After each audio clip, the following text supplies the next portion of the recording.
He's an NLP practitioner and a hypnotherapist. He's also spoken in 15 countries, and he's featured on all of the stations with 3 letters: Fox, ABC, CBS, NBC. And he's also the best-selling author of the book, Power Persuasion. Please give a huge, huge round of applause for Munir Al-Busaidi.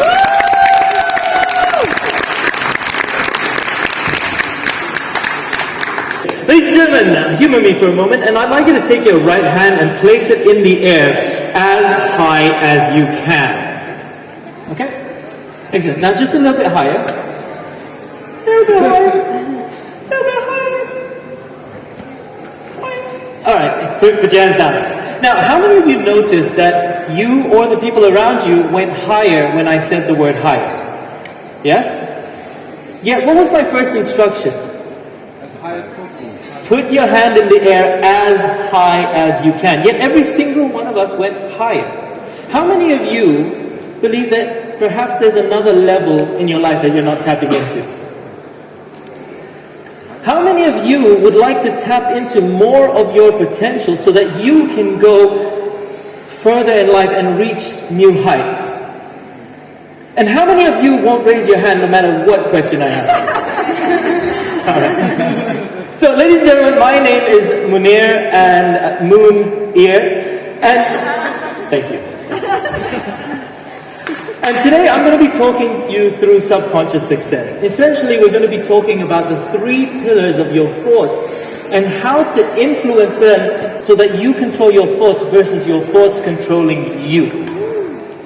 Okay? Now, also, what you're going to be discovering is I'm going to be sharing with you why you do what you do, why you don't do what you should do, and why you do what you shouldn't do.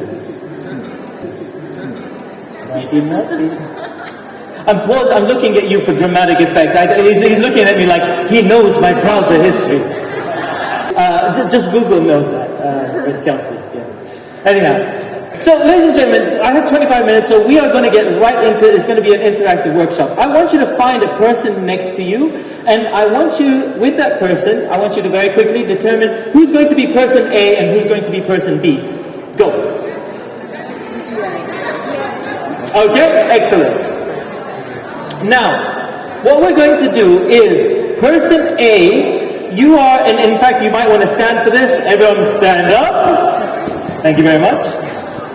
Now, person A, you are going to say the word, you're going to put your arm out, okay, to the side, and you're going to make a fist, and you're going to say the word strong, strong, strong, in a very strong voice, okay? Person B, you are going to test the resistance on the arm.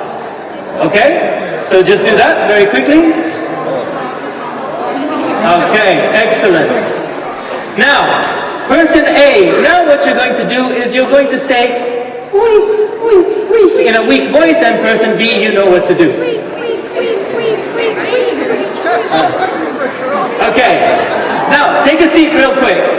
How many of you noticed that the person A went weaker when they said the word weak? Yes? Yes. Okay. Isn't it crazy? One word changed your power, changed your physiology, changed your strength.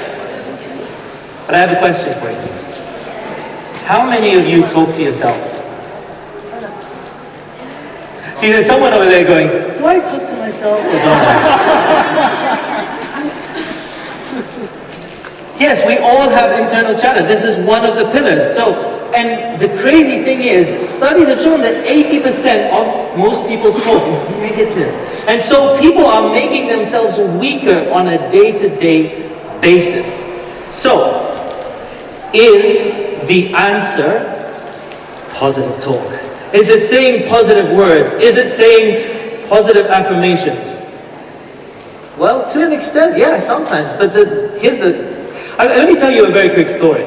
So, 4 years ago, in Dubai, my friend takes me out for my birthday. And we go to a place called Lucky Voice. It's a karaoke place. Sam, you know it, right? And so we go into this karaoke place, it's my birthday, and we walk in and there's this screen over there and it has like thousands of songs and a remote control, and you go in. And my friend Tony, he goes, oh my God, Munir, it's your birthday. You know it's your birthday, you go first. So I'm kind of conscious, we have a lot of people with us, and I'm looking through and there's like thousands of songs, so I'm looking and I just go, you know what, I'm just going to pick the first song, and I pick Bon Jovi, Living on a Prayer. Okay? Anyone know it? Yeah. Guys, you know, by the way, if you want to say yes, you can be louder, right? I was here two days ago at 5 p.m. I know how loud some of you can be, right? Okay, so I'm there, and my friend Tony, he goes, oh my God, that's my favorite song. And I'm like, yeah, all right, cool, I'm gonna do it. So, ladies and gentlemen, it is my birthday, and in the words of 50 Cent, I am going to party like it's my birthday. So I grab the mic, and I go for it, and I'm like, wow, you know, doing all the sounds, everything. Halfway through the song, my friend Tony, he starts tapping me.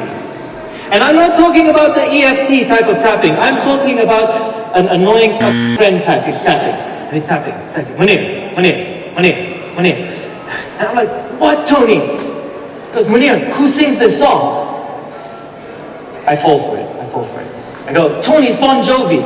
Tony grabs the mic and he goes, Munir, let's keep it that way. After crying myself to sleep for 3 days, listening to Marissa Peer for 2, listening to Paul McKenna, and then the 6 days meditation to try and forgive him,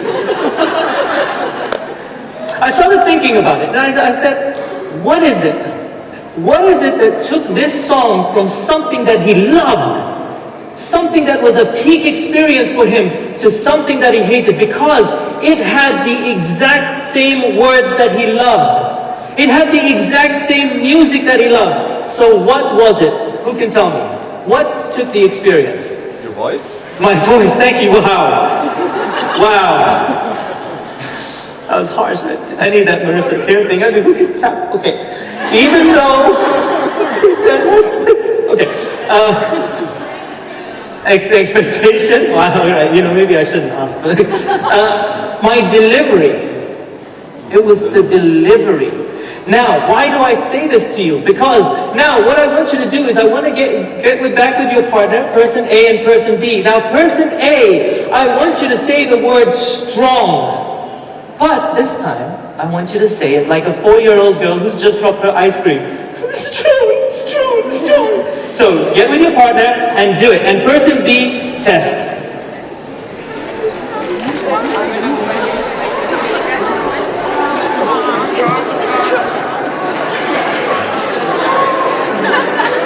Okay, take a seat.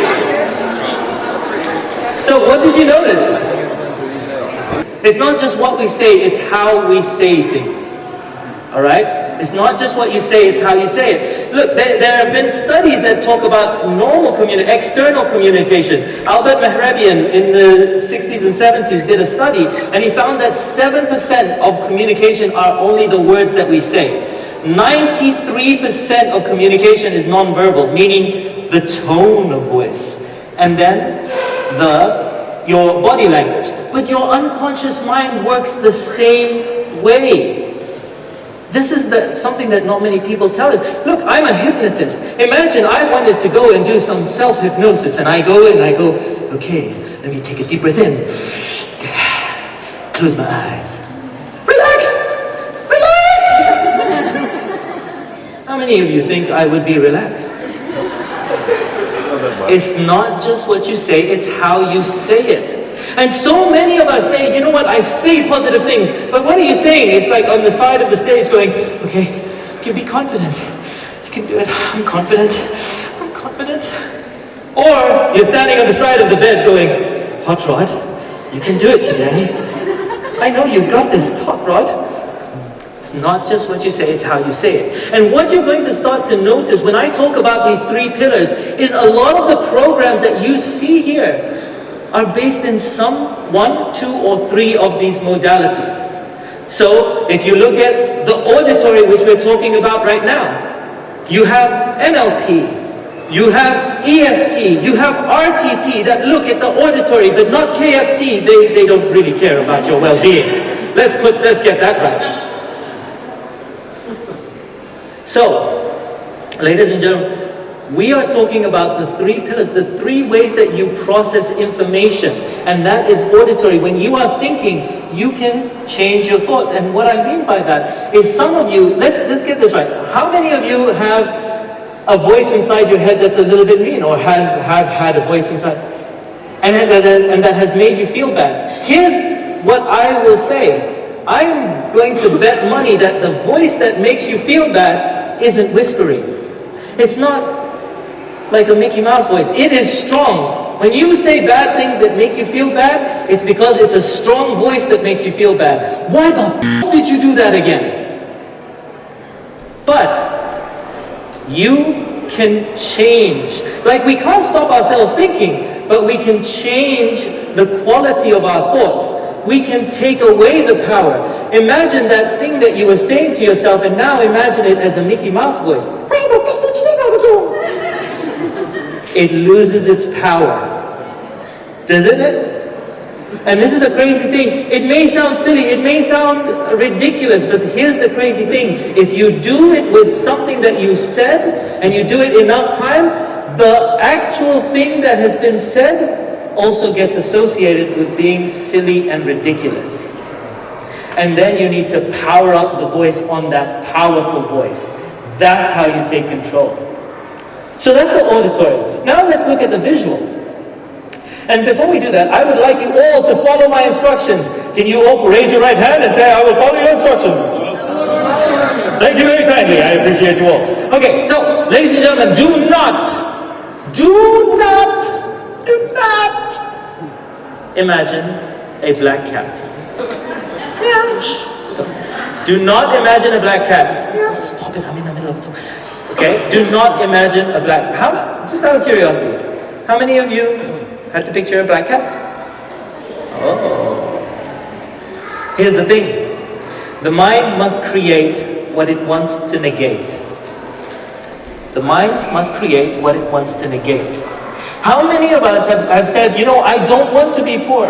I don't want to be sad. I don't want to be X, Y, Z. Your brain is very powerful. Here's the thing. Let's say Carrie, you say, Munir, you know what, you are so awesome. We get along very well. I'm going to invite you to dinner at my place. I say, you know what, Carrie, yes, I am awesome. Thank you.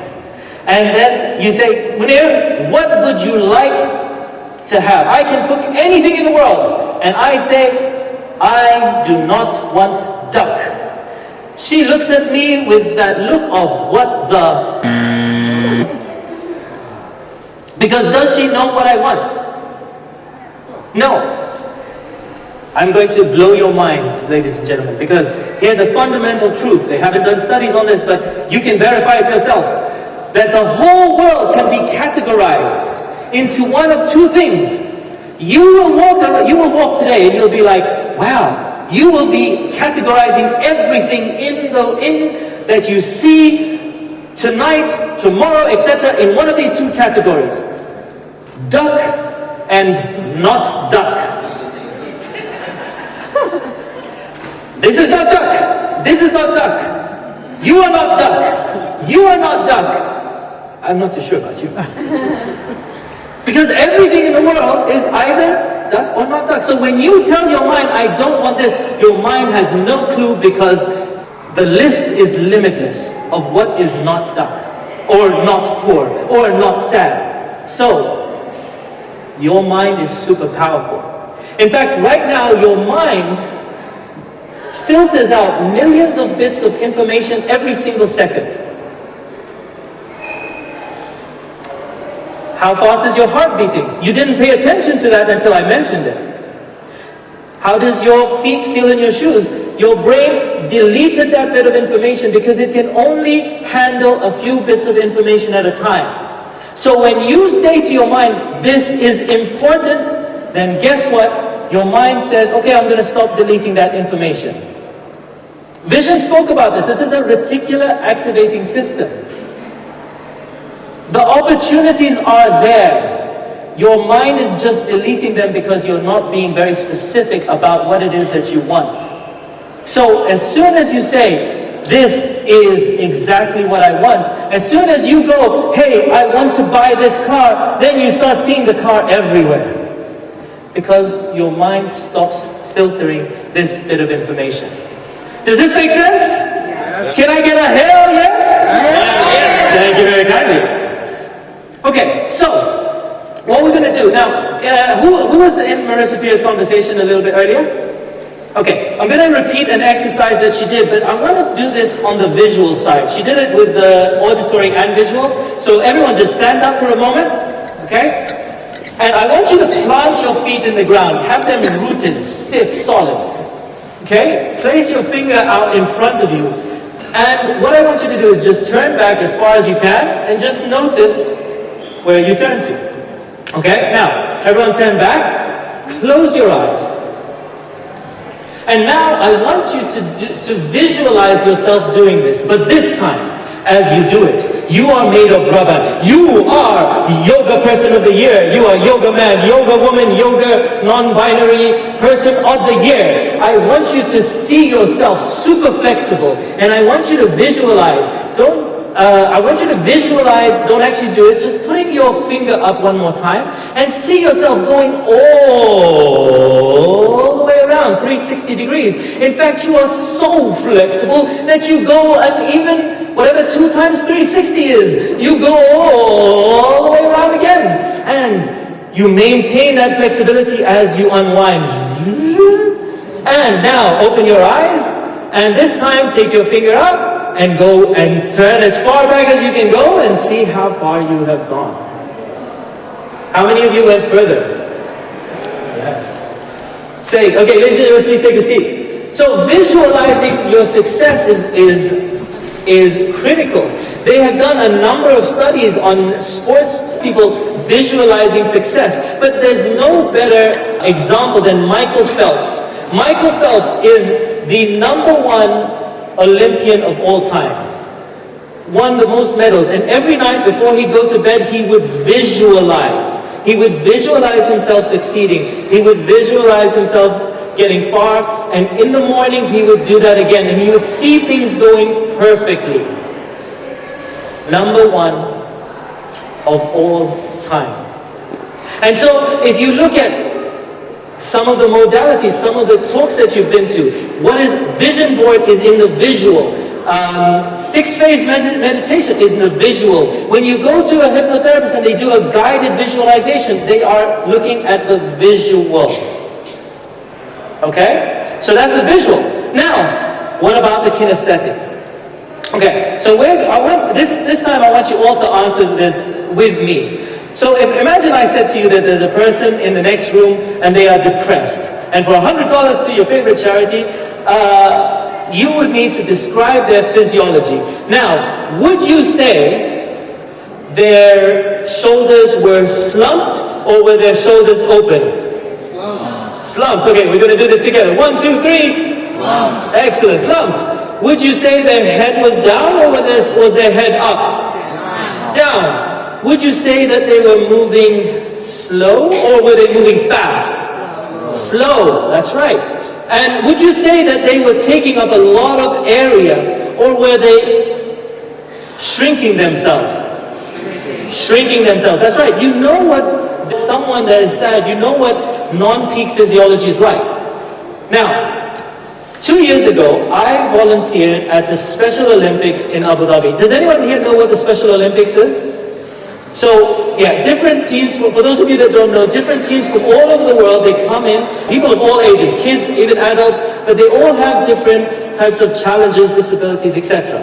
And they come and compete. And I was very fortunate to be backstage at the award ceremony. So where all these kids were coming in and every single kid was celebrating. Here's the thing. I took a video, I took pictures with 60 nationalities, every single one of them. It did not matter their age, it did not matter their religion, it did not matter what challenges they had. It did not matter what political views or religious beliefs, nothing. Every single one of them, when they were celebrated exactly the same way. And let me ask you this, do you think they celebrated with their shoulders closed or open? Open. Were they taking up a lot of body space or were they taking up a little? A lot of body space. Were they moving slow or were they fast?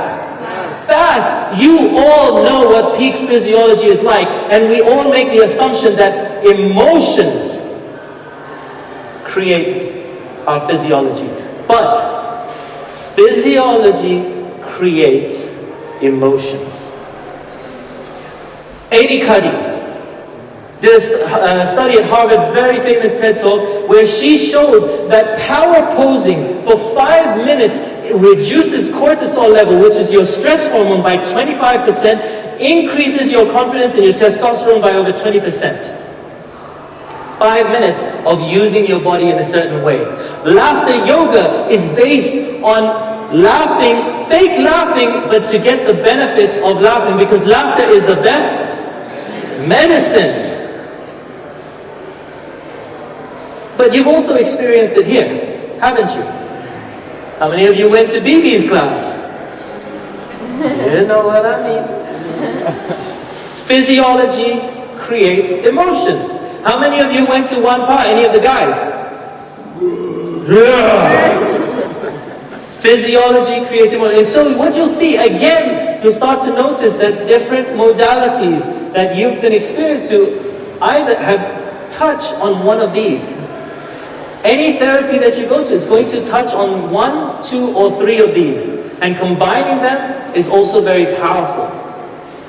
So you can also ask yourself, what are you, a visual, auditory, or kinesthetic person? And then figure out which kind of area you want to go into.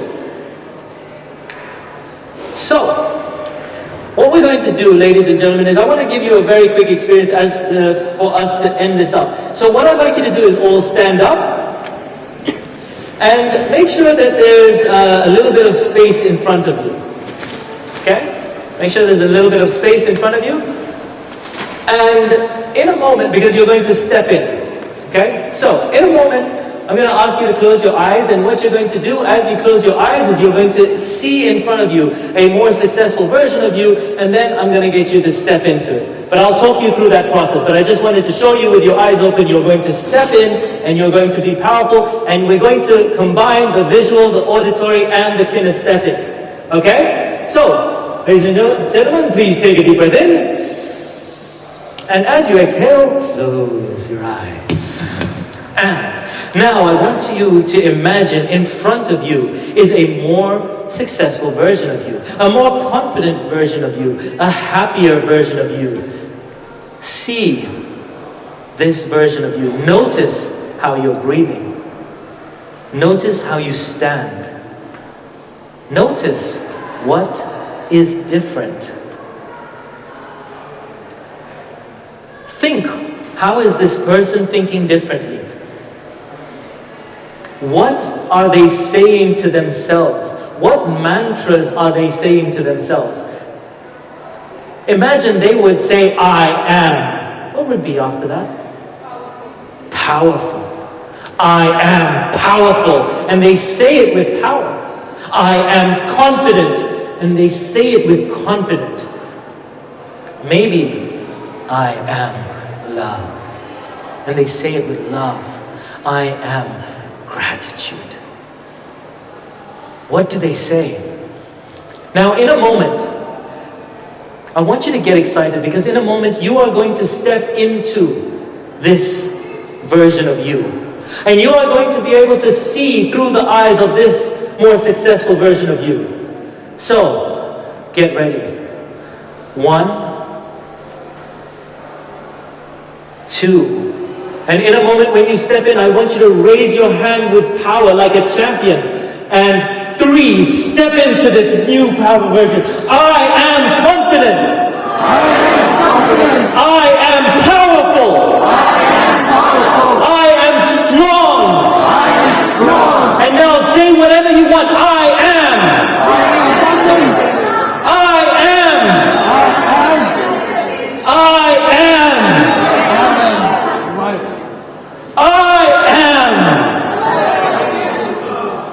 and enjoy. Feel. This is the real you. This is the you. This is you moving forward. And with that, ladies and gentlemen, in a moment, open your eyes. And I want to thank you very much for the session today. Thank you very much.